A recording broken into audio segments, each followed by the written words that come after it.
Happy Fantasy Friday. It's time for book club. We are Lindsey, Kelly, and Katharine, and this is the Banner and Bookmarks podcast. We are three book besties diving into romantasy with unhinged theories and a bit of spice. Heads up, this podcast contains spoilers. This is our wrap-up of the entire book one of the Fae and Alchemy series, Quicksilver. In this episode, we'll be touching on our favorite thoughts and theories from our deep dive, just at a very top level. So pour yourself a drink, come escape reality with us, and let's talk about books. So one of the biggest things that we have speculated in Quicksilver is what exactly the voice of the Quicksilver is. Going into Brimstone, what are all of our final thoughts about it? We've really talked about it being the voice of the gods. Kelly at one point had kind of called out a connection to the Fae of Gilithry and Kingfisher's kind of manifestation of his feelings through those Fae. So Kelly and Katharine, what are your final thoughts on what the Quicksilver is? I think the Quicksilver is absolutely the gods talking to them through the Quicksilver, specifically Zareth, Bal, and Mithin, because they are in their realm with the Quicksilver tree that spews sap and has that huge river of Quicksilver around it. So I think you are right on the head with that, Lindsey. I think it's the gods. I would agree. I do think it is only those three gods at this moment, though. Mm-hmm. I do think the other gods have basically just left. Yep. So I think that chaos that we see, ironically, I'm not getting the chaos from Zareth. I'm actually, anytime the Quicksilver is very specific, I'm getting the impression that is Zareth and not chaotic. The chaos for me is Bal and Mithin. Agreed. Those characters, his daughters. But yeah, I think it's the gods, but I think it's only so far those three. Agreed. Okay. Do you think that we're going to see the gods enter the chat for the rest of the series?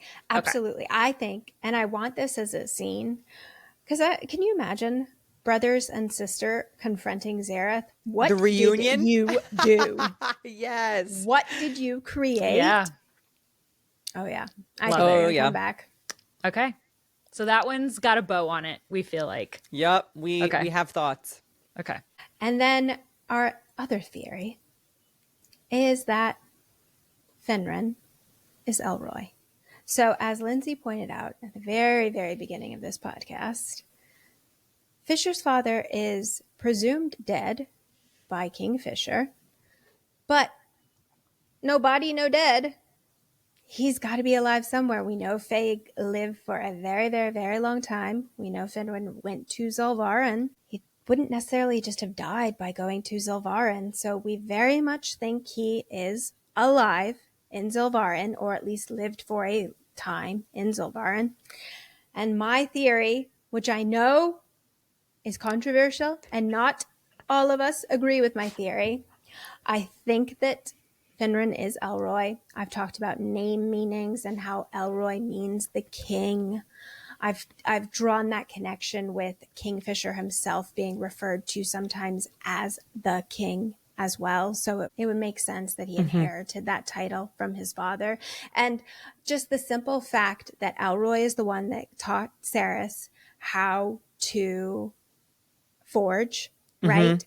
It is ultimately Finran's sword that Cerys inherits herself. So if he's almost passing it down to this like daughter figure of his, especially if he knew that ultimately his son would mate with Cerys, so like this is his daughter-in-law. I just see a lot of connections there personally. And then we know that Finran at least has been glamoring Carrion to not look like a Fae in Zulvaran.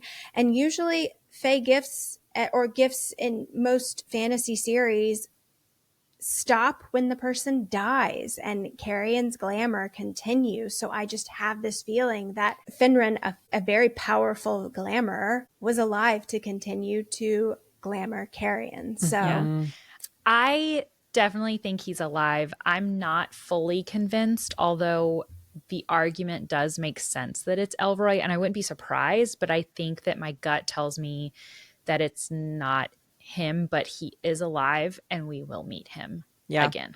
Yeah, completely agree. I think he's alive.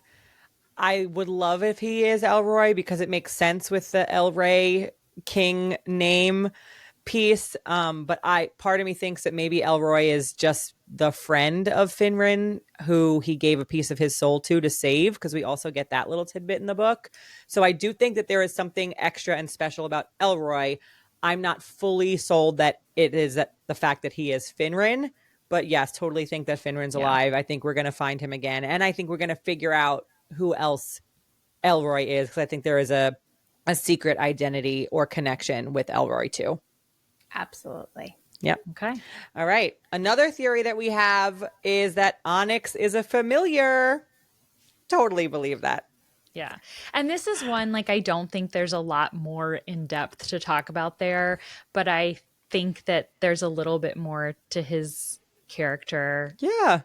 than meets the eye, you know? We do get a little bit of Onyx's personification too in that final bonus scene, part 3, when he is in the armoire when Fisher is there getting the boots for Karen and the dress for Saris, and something about Onyx's reaction and the way that he is in that moment makes it feel like you're not just a fox, you're sentient, you know something. And so that gives me big familiar flags. For sure. Another question and a theory that we have is that Saris is not just an alchemist. Malcolm tells her that she has earth, air, fire, water, salt, quicksilver, and brimstone. So she is super powerful, has all the alchemical elements in runes.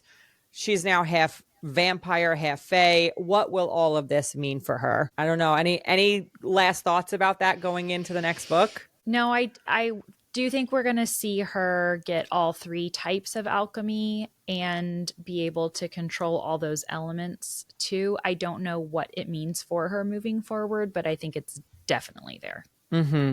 And I think, Totally agree. as we postulated in the last 2 episodes we've done, since she is fae and vampire both, I think we might see a manifestation of her fae power, which at one point I postulated in one scene could be slowing down time. And I think we'll also see that kind of crossover with dark vampire magic. Particularly, that was highlighted for us with Malcolm and his dark magic. So I think she's going to be this bridge between both light magic and dark magic as well. She's really hitting all bases, isn't she? Yeah, she's powerful. So I had a thought too. We know that Adina, Fisher's mother, had seen her in visions with fae ears. So the question is kind of like, did she see Saris before Zareth changed their fate? Did she see her now that she's turned half fae, half vampire? And I kind of always wondered how Hayden fit into all of that. Like, was Hayden supposed to be born a fae? Like, how is he going to fit into this fae life now that he is going to be introduced into the story more? You know, like, as important as he is, we don't really know a ton about Hayden or who he is or what his intentions are. So how is this fae life going to affect him? I don't know why I have a feeling that they're not full siblings. I feel like Saris gets her fae blood from her father, that we don't know who her father is. We know that her mother was a prostitute. And so part of me wonders if they just have different fathers and they're half siblings.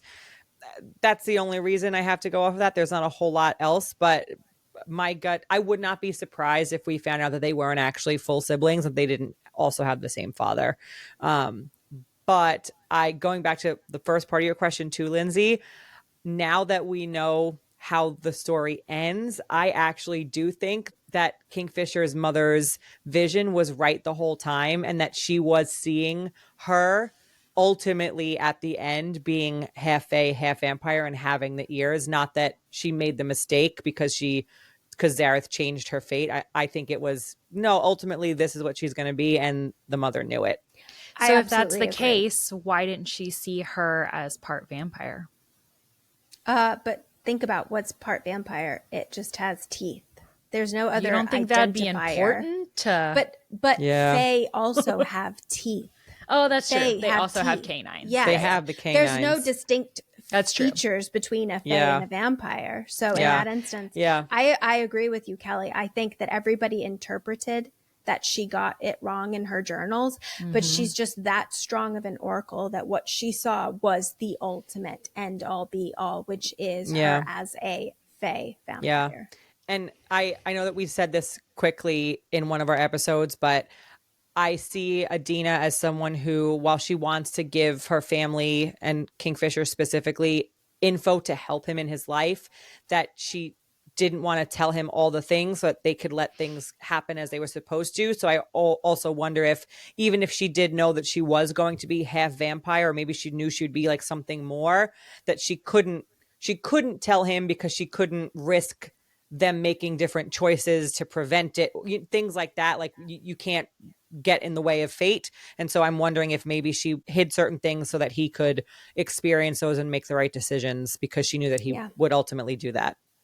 Yeah. And then touching back on Hayden here really quick, I am kind of hoping that when we last saw him, he was very, very immature and very, very young. I'm hoping that he will just come back as a completely different grown up character. He's had to finally live his life without his mother, without his sister protecting him. And so I'm hoping we find a Hayden that is just a lot more mature. And a more interesting character, less childish, less waiting for other people to help him out and do things for him. All right. I also have a pretty unhinged theory going into Brimstone about Adina. So I believe that Adina, in addition to being an oracle, is also an alchemist, and is the alchemist that Malcolm mentioned as being helpful and a pain to him, because he says that about her, that she was kind of like a pain in his side. I think that she's also half witch and a part of the Balkidder clan. I know. And I believe that that's why Kingfisher was able to go there and convince Ishabel to ultimately help them. Again, why Malcolm said that Adina was a thorn in his side. Because remember, the Balkidder clan was part of the group that the king summoned to help them work to find the cure to the blood curse. So I feel like that's a whole lot, but I think Adina is oracle, alchemist, Balkidder clan half witch, and a thorn in Malcolm's side. So all of the above. She is everything. She is ultimate. I know it's unhinged, but that's my guess about Adina. And I'm curious for you guys. I don't know if you believe that at all, but so question is, what do you think about that? And then the second piece is, do you think that, speaking of the witches, do you think that Ishabel and the witches will have a greater role in the series when we move forward to the next couple of books? Yes. Yes. Yeah, I hope so. Yes to part of it. Yes to Ishabel and the witches. Yes. I'm not sure if how Adina fits into that, because I think that it would be a little bit too perfect that she answers every single question that we have. You know what I mean? Like it would She's literally everything? Yeah, like that would literally fit her into every single role, and I'm not sure how I feel about that, especially when it comes to having like an all-powerful character, right? Like that really, it would be different if she was that powerful. She would have done more in her life to actually end all of this, and she really just moved it forward. So I don't know if I can believe in her being an all-powerful character like that, but I do think, yes, she was important, and yes, we will see more and more of the witches for sure. Yep. So at one point in the book, we get a history of how all of our kingdoms were made, right? And then that is that there were brothers who disagreed and split up the kingdoms. It's very top of line information. We don't get a lot of details about, were they splitting from each other? Were they a pair of brothers that split from somebody else? Like, it's very vague, but I do think that there is a big importance into that history. And we have speculated that potentially, since Madra and Malcolm and Belicon, the triumvirate, call each other siblings and they call each other brother, maybe they are the brothers that split and divided the kingdoms because they couldn't agree. Maybe, like, we don't know how that is all going to come into play, but I think the importance of the history of brothers, we are absolutely going to find more about as we move forward. Yeah, I 100% agree that we're going to find out about that. I think Malcolm and Belicon being the brothers is definitely possible. I also had a theory that it's potentially someone in Kingfisher's line is one brother and Malcolm is the other. Don't ask me to tell you why I thought that. You're going to have to listen to our deep dive podcast because I cannot remember right now why, like what made me think that. But I know it's been a thought that I've had, but for sure, I think you're right, Lindsey. We're going to hear more about the brothers, find out who they were, and find out a little bit more about kind of what split them up. Something interesting that we don't get clarity on is when we think about the map as a whole, right? It's divided between these different courts. We've got Evalia, we've got Sanasaroth, we've got Galeria. Is that what the other one is? Mm-hmm. And then we've got Lycia, I believe. Lycia, yep. Lycia. So we've definitely gotten two of those regions, right? We've got hints to Galeria with the Balcater clan and all of that. That last one, Lycia, we've heard about very, very briefly. So what have they been doing this whole time? Do we think we're going to see all these other courts in these future books? And because, I mean, how can they just be existing, seeing all of this stuff happening and not do anything, not be involved? I absolutely think we're going to learn more. We're going to see more about the other courts. We do get little hints when Carrion talks about the history in the books that he learns about. And isn't that quote that's in the very front of the book on the inside cover from the book that Carrion had from his grandmother? And Correct. it is the history of, was it Galeria or Lys? Yes. I think it was Galarian Fae, right? Galarian, yeah. And I think we also said that Adina was from Galeria. We made the connection because she has an apartment near Ballard, which is, if you look on the map, in Galeria. Yes. So for sure, I don't think we're dropping those little things in this and then not going back to the other courts. So for sure, we're going to see other courts, other realms. And I'm excited. Yeah. What's going on in Lycia?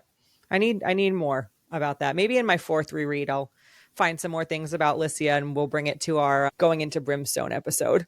Yeah, I kind of like it that we don't learn all of this information right away because I feel like it would be very overwhelming to us as readers, and it makes it so that as we move through this massive 5-book series that we are learning about different people and adding different characters along the way. So will we see other courts? In my opinion, absolutely. And I think that their importance to our main storyline is just going to be further deepened by opening up to those courts as we go. Mm-hmm. We have killed off our big bad, Malcolm, in this book. My first question is, by a show of hands, who thinks that Malcolm is actually dead? Can I clarify? Can I clarify why I'm not raising my hand? Dead as he was, yes. I think he can be brought back. And so then you're like, yes, I think he died. I would say I don't think we have seen the end of Malcolm.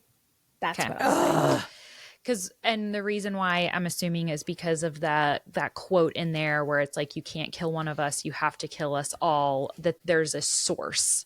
But we just don't know what that source means. Is the source their connection? What is that? Okay. Yes. And we postulated that the reason why he could have died is because if the Dianthus blood was part of the cure for vampirism period and he bit Carrion and Carrion has that blood in him, did Malcolm, become Fae and be cured, right? So that when Cerys cuts his head off, he can die. And maybe that simply is it.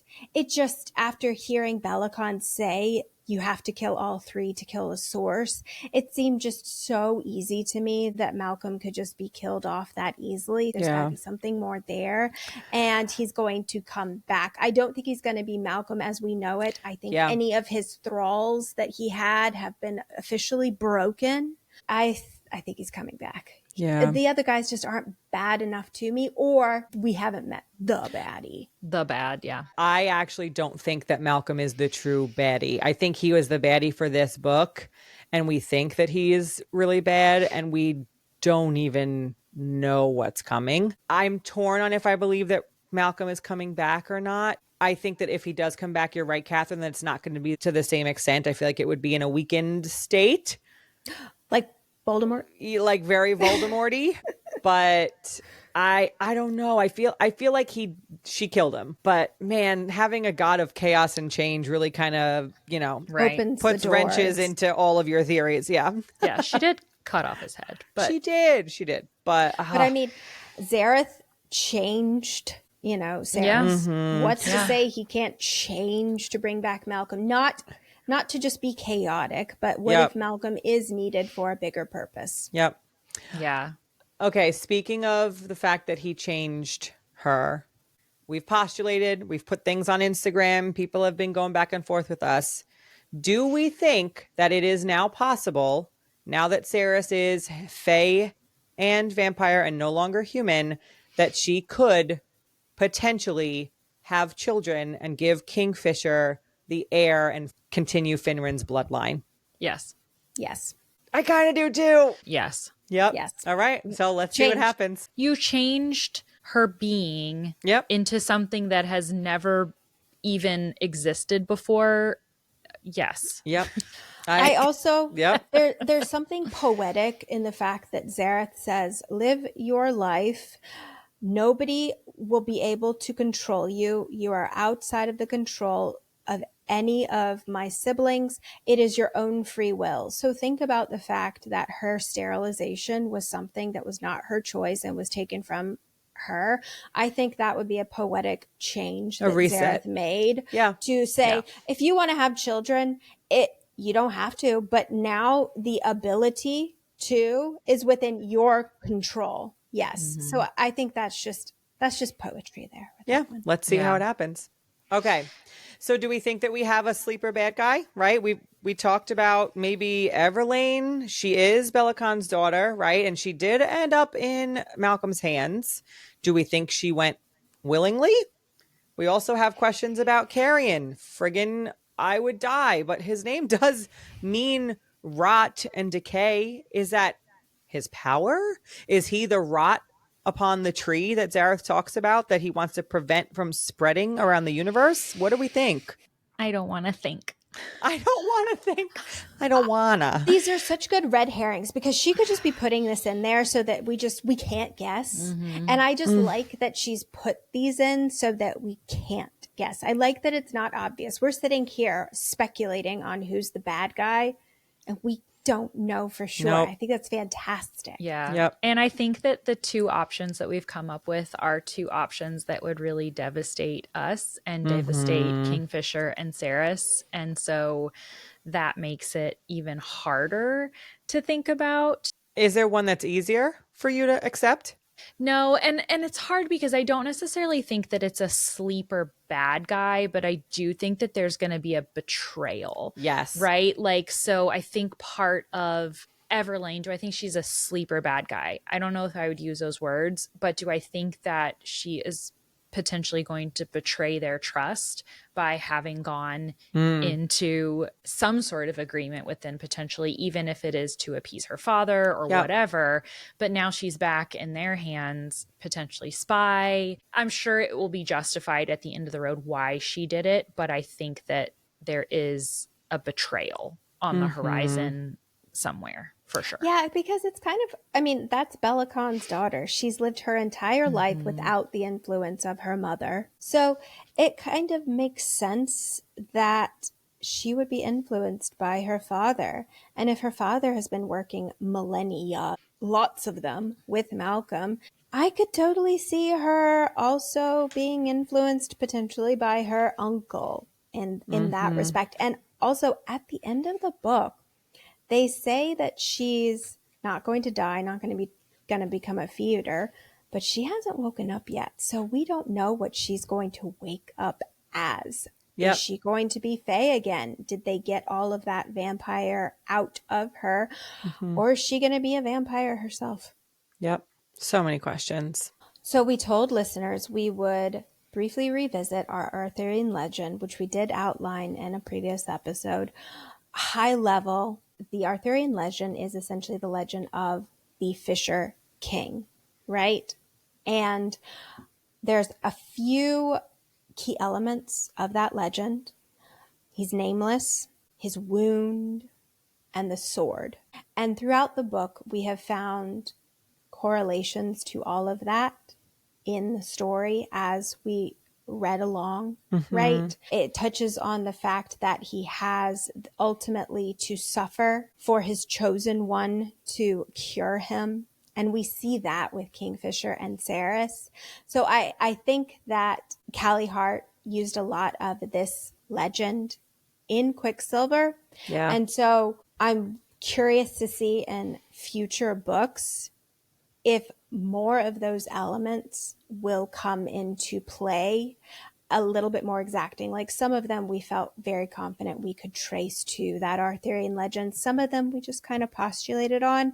And I wonder if more of those elements will become clear in later books. And Lindsey, you talk about this, but we've cured up the whole concept of the Fisher King and King Fisher, his name. Yeah. So again, the Arthurian legend of him being nameless and him being called the Fisher King, obvious connection there. But one of the things when I see people talking about this book online that I am shocked every time I see it and want to comment on every single person's videos every time I see it, but I don't have that kind of time in my life, is that people don't like the name Kingfisher.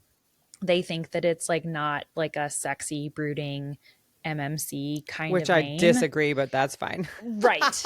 They're like, it's a bird. You're like, okay, let's move past that. Okay. It is that Kingfisher is not his real name. And we have talked about this over and over and over, but I feel like it's so important because for whatever reason, a lot of people don't get it. And they might be people that either didn't pick it up upon reading the book or they haven't read it and they're judging the book based on that. But the importance of names in this book goes beyond Fae culture even.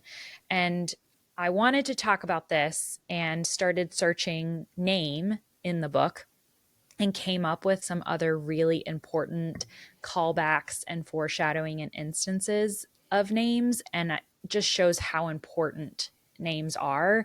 And I think it's going to be so big moving forward. So a couple to point out here. Remember when Ceres is captured by the guard in Zelvarin, she says that she does not give him her true name. Obviously, that's played off. She's a thief. She doesn't want him to know who she is. But it's such a good callback to her future life. Yep. Yeah, teaser is a perfect word. It's such a good teaser to her future life as a fae and not giving her name, right? Love it. We also get in Zelvarin, and a lot of these that I'm going to bring up, shockingly, are in Zelvarin. In Zelvarin, Bryn, who is the shopkeeper who owns the House of Kala, says that she does not have a surname because surnames make it so that you can track people down. To me, Bryn is a fae then. Yep. Right? 100%. I She agree. is a hidden fae living in Zelvarin if she doesn't want to tell people her surname and her true name. Love that. Carrion, again, in Zelvarin, when Carrion and Ceres are having their bar meetup, Carrion says it says, the bastard sucked in a sharp breath, his attention snapping back to me. She said my name. He pretended to swoon. You all heard it. She said my name. Now, again, we think of this as like a Cillian little Carrion aside, but there's some importance to the fact that Carrion is a fae and Carrion understands the importance of saying someone's name. Yes. Oh, I freaking love it. And then when she wakes up in Ivelia and Everlane asks her for her name, she says, I felt like in that moment I should give her my true name. I shouldn't hide it. It felt important then. She tells her name is Ceres, and Everlane's response is, that's a fae name. Like Mm-hmm. all of these instances are just so amazing. Like another one, why don't they worship the Corcoran in the Silver City anymore? And her response is, my mother told me once that the people used to pray to gods in Zelvarin, but their names and their temples were eaten by the desert a long time ago. So Names. not even Names. the gods are Yeah. called by their true names in Yep. Zelvarin. Like it's over and over and over.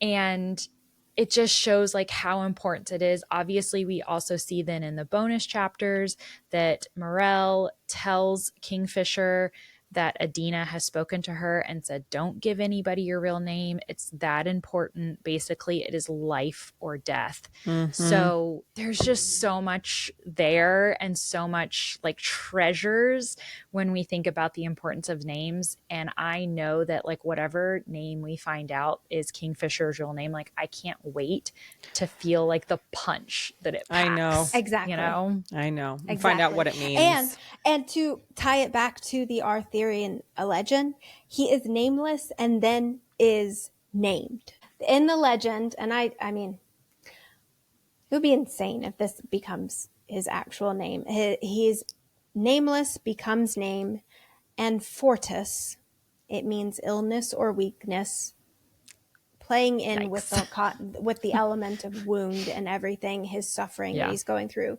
I'm not saying that's going to be his name, because when we talk about unsexy names, that one's got to be at the top of the list. Kingfisher would be so much. I mean, I love the name Kingfisher, but come on, people. Yes, and but Fortis, he does. Not it, but he does become named. And 40. Oh, oh no, it's not even good if you call him 40. And 40. Nope, it's not doing it for us. TT. But his name is going to come. We are going to find it out eventually. But yes, Lindsay, totally agree with you. People need to just read the book and realize that Kingfisher is not his name.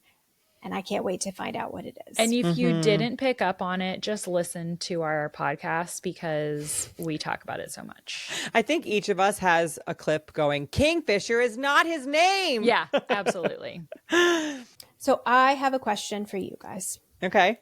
And you are not allowed to choose Saris or Kingfisher. And because all three of us absolutely love Carrion, you can't choose him as your answer either. What is everyone's favorite character outside of those three? And I'll go first. Okay. My favorite is Teledius, because I loved the fact that we thought he was a bad guy. He's actually this good guy. I just love that about a unique character. And in my head, he is this perfect combination of Draco and Spike from Buffy. And that is just fantastic. That's man, I have a hard time with this one. Do you know yours? I'm kind of between two, I think. I think I know mine. And the funny thing is like, I don't know. Like if you had asked this question, I don't know that I would have even said Saris or Kingfisher. I think I would choose Carrion or Renfis. So if I have to take Carrion out, I think I would actually choose Renfis. I think Renfis is just so strong and loyal and protective and caring. I think he is kind of an all-around cool, badass, loyal dude. Mm-hmm. And he would probably be my pick. Yeah. For sure. So I was between two characters and Renfis was one of them. So because you picked Renfis, I won't. You so could like Renfis too. Like if that's truly your favorite. So I'm between Renfis and Adina. And I feel like I wouldn't have answered Adina until we just filmed our bonus chapter episode. But I don't know. I love Renfis for all the reasons that you just said, Lindsay. I feel like he has a potential to be like book boyfriend status. Like he's loyal. He cares so much about his friend. And because he cares so much about his friend, he's willing to protect Saris, the woman that is his mate. And he's just a good guy. And I love the love that he has for his own sister. But I feel like Adina also has the potential to be my favorite. The more I learn about her and the things I think that she did, the mother's love that went into all the decisions that she made. And the more that we learn, I'm just like, oh man, I feel like she's even bigger than we realize. And so because I have so many questions about Adina, she makes her a very exciting character to me. So that would make her one of my favorites because I just want to know so much more about her. Okay, I'm going to dissuade you from Oh, choosing Adina then. okay. Because you have to realize that we are seeing Adina through rose-colored glasses.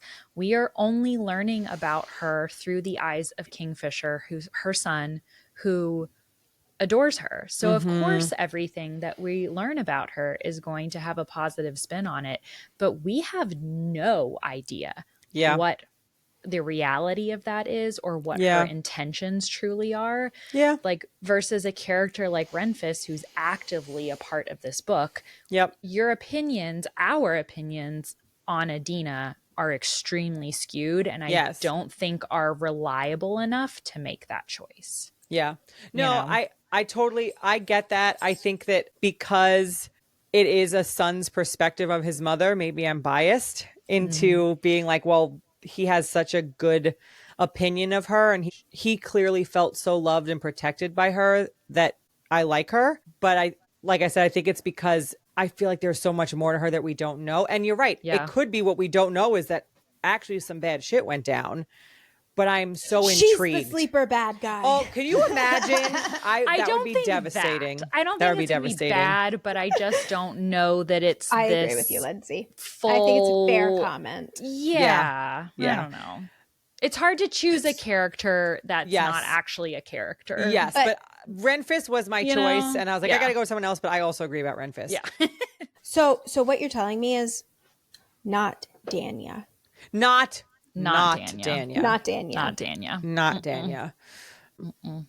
I think it is funny, though, that, Lindsey, I think you and I are in agreement, though, of if I allowed you to pick any character as your favorite character, you'd pick Carrion. It's for Carrion for both. It's not the leads, actually. It is Carrion. Yeah.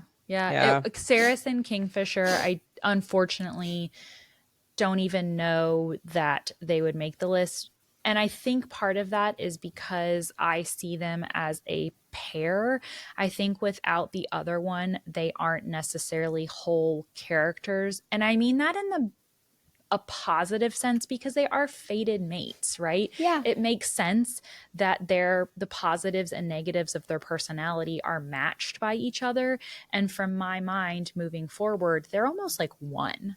Right? Yeah, they come as a package deal. Yeah, whereas I think with Renfis, I can see him as a little bit more of his own standalone because he doesn't have a fated mate balancing him out. And I think that came off a lot negative about Saracen and Kingfisher, and it's not meant that way. Yeah. Yeah.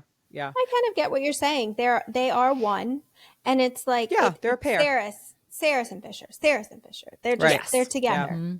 Yeah. See, I could choose between the two of them, and it's Kingfisher. I love Saris. Don't get me wrong. Yeah. But man, I love Kingfisher. I mean, you guys know he's in my top book boyfriend list. He's number 2. So I love Kingfisher, but I love Saris too. But there's some good. We've said this. Callie Hart wrote some great characters in this book. Absolutely. So we've wrapped up. Very high level, some of our favorite parts of book 1, but don't worry. When Brimstone book 2 comes out in November, we are going to revisit some of these items in a lot more detail. We'll give a nice little refresher course before book 2 comes out and we deep dive that one. So stay tuned later in the year. Right before Brimstone book 2 comes out. Yeah. And I think too, as we get closer to Brimstone, I'm wondering if we might get a little bit more Easter egg information, like through Callie interviews, or, sometimes they'll put like bonus chapters out there. Maybe we'll get a couple more. So I'm excited to talk about Brimstone with maybe some additional information in a couple of months too. Absolutely. But I know we said we're wrapping up our theories. But wait, we actually have a really exciting collaboration coming soon with another of your favorite podcasts. So in a couple of weeks, we are going to be announcing officially that we are going to be chatting with the Between Pages and Friends podcast. Con and Lauren, they're going to be joining us. We're going to talk all about our favorite theories, our favorite parts of the book. What do we think going into Brimstone? And just kind of have a girls' night and chat our favorite book. They're covering Quicksilver. We just covered Quicksilver. So really excited to be able to have them on Banner and Bookmarks. So stay tuned for that. We'll share more about that on our Instagram page as we get closer, and that will be later this summer. Anything else, ladies? Oh, What a ride. I just It's can't over. believe It's we're, sad. I know, it feels like such a wild ride that we've know. covered Quicksilver for so long and in so depth. And it's just been like this giant diving board platform to our podcast. Yeah. And our baby. Our yeah, it's like, deep it's very dive. like bittersweet walking away from it. But I know also because we're doing Brimstone coming up, we're like not leaving it behind at all. So I don't know. I'm feeling very bittersweet in this moment, I guess. Yeah. But excited for the Yes. future. We've got more of this Fae and Alchemy series to get through. 4 Absolutely. more books. It's going to be a wild ride, to say the least. I can't wait. And as Kelly pointed out, we will be old and gray by then, by the end of all of this. Don't put I'll words in never my be mouth. gray. The beauty of the salon. To the salon. All right, everybody. Thank you. I can't believe it's over. I don't know what to say. I know. Thank you for joining us. Yeah, thanks for joining Truly. us. Truly, more coming soon. Happy reading. We'll see you in a couple Fantasy Fridays. Bye. Bye.